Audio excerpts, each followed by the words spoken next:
It was one of those dry, breathless afternoons in Flagstaff when the heat doesn't just press down on you, it seeps into your skin and makes everything feel heavier than it should. I'd gone looking for something cold to drink and wandered into the workshop off the side of the house, where Alan usually kept bottles of lemonade in the old fridge, hoping for just a moment of relief. I wasn't expecting company, but as I stepped inside, I saw Tyler standing there like he'd been part of the place all along, barefoot on the dusty floor, his damp t-shirt clinging slightly, a towel tossed over his shoulder as if the world wasn't pressing in from all sides. He turned toward me with a kind of stillness that didn't feel like surprise, more like quiet calculation, and when he finally spoke, his voice carried that scratchy calm of someone who'd been through too much too recently. I reached for the fridge, said something neutral honestly. I barely remember what, and I could feel his eyes on me. Not intrusive, just noticing. That silent moment hung there longer than it should have. Not uncomfortable exactly, but not forgettable either. When I left, bottle in hand, I knew I'd remember that look far more than anything we'd said. The house felt strangely suspended in time, like nothing inside it had moved in years, though outside the air shimmered with heat, and the scent of pine drifted in through open windows that no one bothered to close. Alan was already knee-deep in calls and emails, his voice bouncing off the walls as he paced from room to room, distracted and distant in a way that had become more familiar than I liked to admit. Tyler, on the other hand, moved through the space, like someone who wasn't quite sure if he belonged, but had decided not to care either way, his presence steady, almost too quiet. Over coffee that morning, he mentioned offhandedly that he needed a break from the city, from bad choices he didn't elaborate on, and though I nodded and didn't ask, something about the way he avoided my eyes made me want to. I told myself I was just being polite, just trying to understand someone Alan clearly cared about, but the truth was harder to name.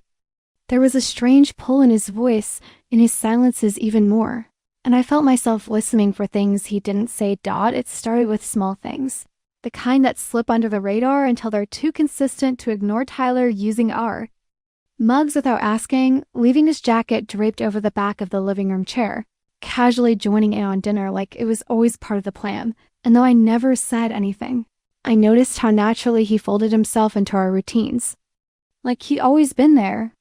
One evening, Alan was still on a call, pacing the driveway, so I ended up alone on the back porch, nursing a glass of wine and trying to catch the last bit of breeze when Tyler stepped out and sat across from me without a word, just that same unreadable calm on his face. We talked about nothing for a while: music, the dry air, how Flagstaff looked different from what he remembered, and then suddenly he asked, "Did you ever want something else? Something completely different from what you ended up with?" I didn't answer right away because I wasn't sure what he meant, or maybe I just didn't want to admit that I did know. From the beginning, Tyler had a way of drifting into the rhythm of our days without making a sound, yet somehow still managing to shift the energy in the room. And I kept telling myself it was just because he was young, unsettled, maybe still carrying pieces of whatever he'd been through before he showed up here. He started helping around the house not because anyone asked, but in the kind of way that made it hard to ask him not to, clearing dishes, replacing a screen door hinge, offering to run errands when Alan was too busy to lift his head from work. One night, after dinner, Alan stepped out to take a call, and I stayed behind to clean up, thinking I was alone until I looked up and saw Tyler leaning in the doorway, watching me like he'd just been waiting for a quiet moment. He asked me what I used to imagine my life would look like, his voice low, without judgment, and I laughed because I hadn't thought about that in years. But the question stayed with me long after the dishes were done. It was Alan's idea, too. Check out the live music at that small bar just off the main road. The kind of place that smelled like spilled beer and worn leather, with string lights that tried too hard to feel nostalgic. And at first it felt good to be out, the three of us together, something light for once. Alan kept drifting in and out, taking calls near the entrance where the signal was better, while Tyler and I found a spot near the bar, close enough to hear the band but far enough from the dance floor. I didn't notice how it started, just that one song blurred into another. And Tyler leaned in and said, "You look like someone who's ready to stop pretending she's fine." It wasn't flirtatious, not exactly, but it landed hard too. Direct to ignore, and when he offered his hand, I hesitated for maybe a second before following him onto the floor. We danced like people who didn't know howdy anymore, like strangers trying to remember their own skin, and somewhere in that noise and neon, I caught a look in his eyes that made it clear he saw something in me I wasn't ready to admit was still there. A few days later, Tyler brought someone home without warning, a girl named Laura, all confidence and sunlight, with the kind of effortless charm that made you want to straighten your posture and pretend you hadn't just been sitting around. In your husband's old sweatshirt? She laughed easily, touched Tyler's arm when she spoke, and seemed perfectly at ease in a house that never quite felt like mine to begin with. I told myself it didn't matter, that it was good he was moving on, finding balance, whatever word made it easier to ignore the way my chest tightened. Every time she looked at him like she already knew him better than we did. That night after Laura left, Tyler found me on the porch again, and though we didn't talk about her, I could feel the edge in his voice when he asked, "Do you ever feel like no one really sees you?" I didn't know what to say, but I saw. It then something bruised in him, something that mirrored the quiet parts of myself I hadn't looked at in years. Alan left for a short work trip, just a couple of nights, nothing unusual, and I told myself it was fine, routine, the kind of thing I'd stopped thinking twice about years ago. On the second evening, the house felt heavy and too quiet.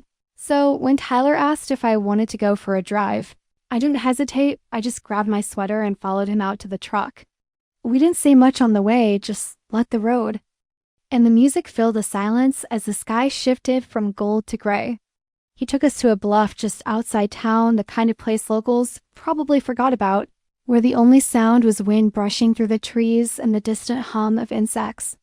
We sat on the hood, legs stretched out, and somewhere in the stillness, he looked at me, not searching, not demanding, just steady, and leaned in. The kiss wasn't urgent or dramatic, more like a quiet answer to a question neither of us had dared to ask out loud. It didn't feel like crossing a line. It felt like admitting one had already been crossed. When Alan came back, something in him felt different, not obviously, not in a way you could point to, but in the quiet pauses between sentences, in the way his eyes lingered a second too long or his questions felt too casual, like he was listening for things I wasn't saying. He asked how things had been, and I gave the usual answers. Nothing special, same as always. And he nodded like he didn't quite believe me, but didn't feel like pushing either. Later that night, I overheard him talking with Tyler in the garage. Nothing loud, just voices low and tense, too even to be comfortable. I couldn't catch the words, just the tone, something laced with knowing. When Tyler came back inside, he looked at me like he was waiting for me to say something first, and when I didn't, he said quietly, "We were never really playing by the rules, were we?" I didn't respond because the truth was settling. And too fast. This wasn't about right or wrong anymore. It was about how long we'd all been pretending not to notice the cracks. A few days later, I found Alan in the den, staring at his laptop with that flat, unreadable expression he only wore when something hit too close, but he didn't want to show it. When I asked if everything was okay, he just said, "Got a message from an old friend," but the way he shut the screen down mid-sentence told me it wasn't just that. Later, when I went to clear the table, I noticed his phone left unlocked on the counter, and before I could stop myself, I glanced down and saw the paused video grainy, dim, but unmistakable. Me and Tyler dancing at the bar, too close, too comfortable. That evening, he didn't mention it, didn't raise his voice, didn't accuse me of anything, but every word out of his mouth felt rehearsed, like we were playing parts in a show neither of us wanted to be in anymore. Tyler barely spoke at dinner. I sat between them, aware of how far I drifted from both, feeling like the space between us was now filled with everything we'd never said and couldn't take back. After that night, everything in the house started to feel slightly off, like we were all moving around each other with just enough space to avoid contact, but not enough to feel alone. Tyler stayed out more, sometimes not coming back until late, and when he did, he barely looked at me, like he was trying to put distance where there hadn't been any before. Alan, on the other hand, seemed almost too calm making coffee, reading the news, asking how I slept, but always with that quiet edge, like he was waiting for something to break. Around town, I started to feel eyes on me, or maybe just imagine them, but the whispers felt real enough. In the hallway one afternoon, I knocked over an old photo of Alan and me. It fell face down. The glass cracked clean through, and I just stood there staring at it, not moving. It hit me in that moment that whatever version of life I thought I was holding on to had already slipped through my hands. No screaming, no arguments, just the quiet collapse of something that once felt certain. The morning I left, the house was still, the kind of stillness that doesn't invite reflection, but makes it impossible to avoid. Alan was already gone, probably. Left early on purpose, and Tyler's door was shut, no sound behind it. I didn't leave a note, didn't pack much, just enough to get away without overthinking it. As I stood in the doorway one last time, keys in hand, I glanced back at the kitchen where we used to drink coffee like it meant something. At the couch where Tyler once asked me what I was dreaming of, and at the narrow hallway that had started to feel more like a boundary than a home. The kiss by the cliff still lingered in my mind, not as a regret, but as a reminder that even something soft can leave a mark. I didn't feel triumphant or free or even brave. I just felt done. I closed the door behind me without ceremony. No dramatic pause, no backward glance, just the quiet understanding that whatever I was chasing here had already gone, and maybe I was finally ready to stop chasing it all.